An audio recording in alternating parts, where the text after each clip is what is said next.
ഇതാ സബ്ബ ഷഖ്സുൻ ആഖറ, ഒരു വ്യക്തി വേറൊരു വ്യക്തിയെ ചീത്ത വിളിച്ചു എന്ന് വിചാരിക്കുക. പരസ്പരം ഒരാളെ തെറി വിളിച്ചു, ചീത്ത വിളിച്ചു. അപ്പൊ മറ്റേ ആൾക്ക് ഫലില്ലാഖിറിയ യസ്ബഹു ബി ഖദ്രിമാ സബ്ബഹു, അതേ രീതിയിൽ എന്ത് ചെയ്യാം, തിരിച്ചു വിളിക്കാനുള്ള അവകാശമുണ്ട്. മാപ്പ് കൊടുക്കലാണ് നല്ലത്, അതാണ് സ്വഭാവം എന്ന് പറയുന്നത്. ഇനി അവകാശം വെച്ചുകൊണ്ടാണ് എന്ത് ചെയ്യാം, തിരിച്ച് വിളിച്ചതുപോലെ എന്ത് ചെയ്യാം, തിരിച്ച് വിളിക്കാം. തെറി വിളിക്കണാരും അല്ലാട്ടോ പറഞ്ഞത്.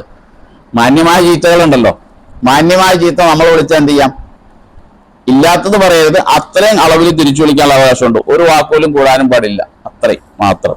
മാപ്പ് കൊടുത്താൽ ഏറ്റവും നല്ലത്. ഉദാഹരണം പറയുന്നത്, ഒരാളെ അക്രമി എന്ന് വിളിച്ചു. എടാ അക്രമി എന്ന് വിളിച്ചാ പോടാ അക്രമി, നീ അക്രമി എന്ന് പറയാം. എടാ അംകെന്ന് വിളിച്ചാൽ തിരിച്ച് പോടാ അംകെന്ന് പറയാം. അത്രേ ഉള്ളൂ. ആ പറഞ്ഞ എത്രയും തിരിച്ചു വിളിക്കാനുള്ള അവകാശമായൊക്കെ ഉണ്ട്. അത് കോടതി ചെന്ന് കഴിഞ്ഞാൽ കോടതി നീ അതിനെ അംകെന്ന് വിളിച്ചാൽ നീ എല്ലാവരും വിളിച്ചെന്ന് ചോദിക്കും. അത്രേ ഉള്ളൂ. അവർ രണ്ടുപേരും വെറുതെ അത്രേ ഉള്ളൂ. അതൊരു അവകാശമാണ് അവരുടെ. പക്ഷെ ഉമ്മക്കും അപ്പക്കും വിളിക്കാൻ പാടില്ല. വലാജൂസ് സബ്ബു അബീഹി ഉമ്മിഹി, ഉമ്മാക്കും അപ്പക്കും വിളിക്കാൻ പാടില്ല. എന്നെ ചീത്ത വിളിച്ചാൽ എന്നെ വിളിക്കാം, ഞാൻ വിളിച്ചാൽ ചീത്ത വിളിച്ചാൽ എന്നെ വിളിക്കാം. എന്റെ ഉമ്മാക്കും അപ്പാക്കും വിളിക്കാൻ പാടില്ല. ഉമ്മയും പാപ്പയും നിരപരാധികളല്ലേ. നമ്മളെന്താ ചെയ്യാ, നേർക്കാരെ വിളിക്കുന്നുണ്ട്, ഉമ്മാനെ പാപ്പാനെ ആദ്യം വിളിക്കുക. അത് ചെയ്യാൻ പാടില്ല. അതൊക്കെ അപറിലാണെങ്കിൽ പിന്നെ അവർ പൊരുത്തം ചോദിക്കാൻ പോലും പറ്റൂല. അവരെ വിട്ടേക്കുക, നമ്മൾ തമ്മിലായിക്കോളുക.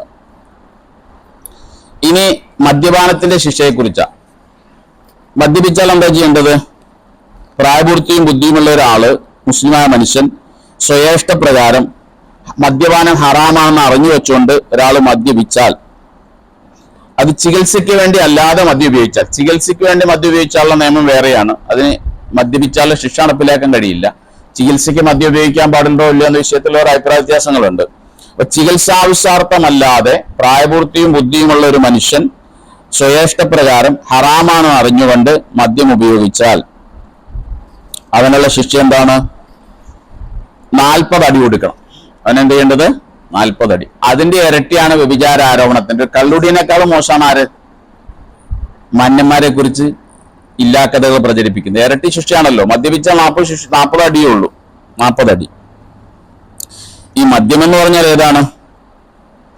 ഖംറ എന്നാണ് ഖുർആൻ ഉപയോഗിച്ചത് മദ്യത്തിന്. ഖംറ എന്ന് പറഞ്ഞാൽ മുന്തിരിക്കള്ള എന്നാണ് അർത്ഥം. ഖുർആനിൽ അത്രേ പറയുന്നുള്ളൂ, ഖംർ. പക്ഷെ ഹദീസിൽ നമ്മൾ മനസ്സിലാക്കേണ്ടത് എല്ലാ ലഹരി ഉണ്ടാക്കുന്ന വസ്തുക്കളും എന്ത് തന്നെയാണ്? ഖംർ തന്നെയാണ്. ഏത് ലഹരി വസ്തുക്കൾ ഒരാൾ ഉപയോഗിച്ചാലും അതിന്റെ പേരിൽ ഈ ശിക്ഷ നടപ്പിലാക്കപ്പെടേണ്ടി വരും. കുട്ടികൾക്കില്ല, ഭ്രാന്തന്മാർക്കില്ല, ഒരാളെ നിർബന്ധിച്ച് കള്ളുടിപ്പിച്ചാൽ അയാൾക്കില്ല, ഹറാമെന്ന് അറിയില്ലാതെ കള്ളുടിച്ചാൽ അയാൾക്കും ശിക്ഷ ഇല്ല. അത് നേരത്തെ പറഞ്ഞത്. അല്ലെങ്കിൽ ഹറാമാന്ന് അറിയില്ല, പുതിയ വിശ്വാസിയാണ്, അല്ലെങ്കിൽ പണ്ഡിതന്മാരില്ലാതെ ഒറ്റപ്പെട്ട സ്ഥലത്ത് ജീവിക്കുന്ന പഴയ വിശ്വാസിയാണ്, അയാൾക്ക് ഇതൊന്നും അറിയില്ല. അല്ലെങ്കിൽ ചികിത്സയ്ക്ക് വേണ്ടിയാണ് അയാൾ മദ്യം ഉപയോഗിച്ചത്, വേറെ മരുന്നുണ്ടെങ്കിൽ പോലും ചികിത്സാവശ്യാർത്ഥം മദ്യം ഉപയോഗിച്ചതാണ്, എന്നാലൊന്നും ഈ ശിക്ഷയില്ല. അപ്പൊ ഈ പ്രസവിച്ച സ്ത്രീകളൊക്കെ എന്ത് ഉണ്ടാക്കൂലേ, ആട് വാറ്റുണ്ടാക്കുന്നതിലൊക്കെ ബിയർ ചേർക്കുന്നുണ്ട്. ബിയർ ചേർത്തിട്ടാണ് ആട് വാറ്റുന്നത് ചെയ്യുന്നത്. അതില്ലാതെ ഇല്ലാതെ ചെയ്താൽ കൂടുതൽ ലാസ്റ്റ് ചെയ്യില്ല എന്നാ പറയുന്നത്. മദ്യം കൊണ്ട് ചികിത്സിക്കൽ ഹറാമാണ്. മദ്യം ചികിത്സയ്ക്ക് വേണ്ടി ഉപയോഗിക്കുക എന്നുള്ളത് ഹറാമാണ്, പാടില്ലാത്തതാണ്. പക്ഷെ അത് ശിക്ഷയില്ല എന്ന് മാത്രമേ ഉള്ളൂ. ലഹരി ഉണ്ടാക്കുന്ന വസ്തുക്കൾ കൂടുതൽ ഉപയോഗിച്ചാൽ, ലഹരി ഉണ്ടാക്കുന്ന വസ്തുക്കൾ കുറച്ച് ഉപയോഗിക്കലും ഹറാമാണ്. കൂടുതൽ ഉപയോഗിച്ചാൽ, ഇപ്പൊ ഒരു തുള്ളി കള്ള് കുടിക്കുന്നതിന്റെ ഹുക്കം എന്താ? ഹറാമാണ്. ഒരു തുള്ളി കള്ള് കുടിച്ചാൽ ലഹരി ഉണ്ടാവില്ല, പക്ഷെ അതും ഹറാമ് തന്നെയാണ്.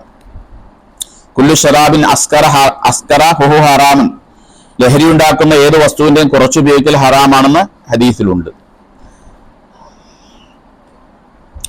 ലഹരി ഉണ്ടാക്കാത്ത അളവിൽ കുടിച്ചാൽ അയാൾക്ക് എന്തു കൊടുക്കണം? ഈ വേറെ ചില ശിക്ഷകളുണ്ട്, പണിഷ്മെന്റുകളുണ്ട്. ഹദ് അയാളിൽ നടപ്പിലാക്കപ്പെടണം. ലഹരി ഉണ്ടാക്കാത്ത അളവിലാണെങ്കിലും ഹദ് അയാളിൽ നടപ്പിലാക്കപ്പെടണം. മേൽപ്പറഞ്ഞ രീതിയിൽ കുടിച്ച ആൾക്കാർക്ക് ചില തൈസീറാത്തുകൾ എന്ന് പറയും, ചില ശിക്ഷാ നടപടികൾ കൊടുക്കപ്പെടണം. കഞ്ചാവ്, ഇതുപോലെ ഇന്നുള്ള MDMA തുടങ്ങിയ എല്ലാ വസ്തുക്കളും ഇതിന്റെ അകത്ത് പെടുന്നതാണ്, ലഹരിയിൽ പെടുന്നതാണ്. 40 അടിയാണ് കൊടുക്കുക. അനസ് റളിയല്ലാഹു റിപ്പോർട്ട് ചെയ്യുന്ന ഹദീസിലുണ്ട്, കള്ളിൽ ഈത്തപ്പന മടൽ കൊണ്ട്, ചെരുപ്പ് കൊണ്ട് 40 അടി കൊടുക്കപ്പെടണം. ചെരുപ്പ് കൊണ്ട് അടിക്കുക. ഈത്തപ്പനയുടെ മടൽ കൊണ്ടും ചെരുപ്പ് കൊണ്ടും മദ്യപാനിയെ 40 പ്രാവശ്യം അടിക്കുക. അത് നേരത്തെ പറഞ്ഞ പോലെ മറ്റുള്ളവരെ പിന്തിരിപ്പിക്കാൻ വേണ്ടിയാണ്. എങ്ങനെയാണ് ഒരാൾ മദ്യപിച്ചു എന്ന് സ്ഥിരപ്പെടുക? ഒന്ന് സ്വയം സമ്മതിക്കുക, അല്ലെങ്കിൽ 2 പേര് സാക്ഷി നിൽക്കുക. 2 പേര്, വ്യഭിചാരത്തിന് 4 സാക്ഷി വേണം. 4 സാക്ഷി വേണ്ട വേറെ ഏർപ്പാടുള്ളൂ. ഏതാ?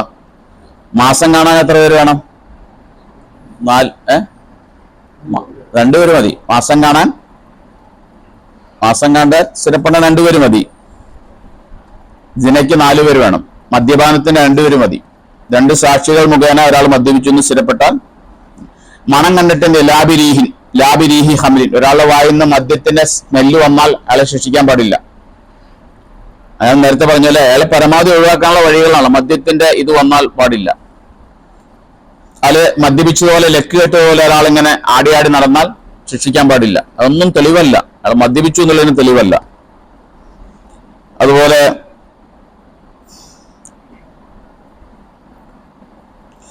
ഛർദിച്ചു എന്നുള്ളത് മദ്യപിച്ചു എന്നുള്ളതിന് ശിക്ഷ നടപ്പിലാക്കാൻ തെളിവല്ല. അയാൾ മദ്യപിച്ചു ഇല്ലെന്ന് അറിയില്ല, ശിക്ഷ നടപ്പിലാക്കാൻ പറ്റൂല. ഇതാണ്